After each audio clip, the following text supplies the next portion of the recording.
بسيطا وليس هينا. كمان المشهد الثاني اللي بيتكلم عنه الناس الوقفة العسكرية المنضبطة أو المشدودة للرئيس محمد مرسي خلال وجوده بجانب وزير الدفاع الفريق أول عبد الفتاح السيسي. هذه الوقفة أثارت انتباه الكثيرين، هنشوفها ونعلق عليها. الحقيقة أنا عايز أقول في هذا السياق، أنا ما كانش ليا فرصة أن أنا أتكلم مع وسائل الإعلام. أنا عايز أقول أن القوات المسلحة خلال السنتين الأخرين كانت حريصة جدا جدا على مصر وعلى شعب مصر، ولم تقوم بأي عمل من أعمال الإساءة.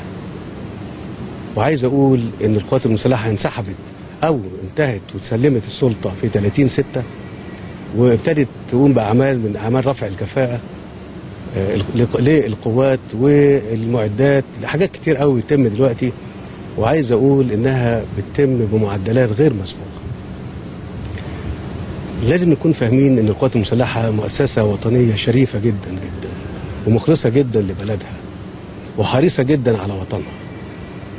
أنا عايز أقول كمان إن القوات المسلحة بتتأثر جدا بأي إساءة توجه لها.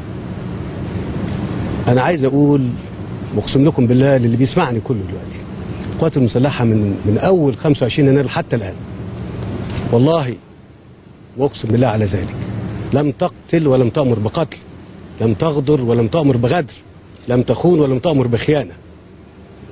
عايزين نخلي بالنا من القوات المسلحة، وأرجو من كل اللي بيسمعني إن هو يخلي باله قوي قبل ما يسيء لجيشه وقواته المسلحة. القوات المسلحة قوات شريفة وطنية مخلصة، وبتتأثر بشدة ضباطها، صف ضباطها وجنودها، بأي إساءة توجه له.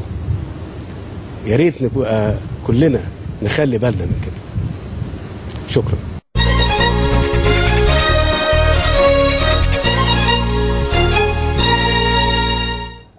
هتلاحظوا الانتباه، رئيس ما بيرمش حتى، ما فيش فيها انتباه، حالة انتباه شديدة، وحالة انتباه تنطبق عليها كل المقاييس. الحقيقة أتحدى أي شخص، يمكن أنه شخص مدني يمكن أن يقف بجوار الفريق أول عبد الفتاح السيسي وزير الدفاع ويعمل حالة الانتباه الكاملة المتكاملة بدون ما يرمش حتى، بدون ما يتهز حتى.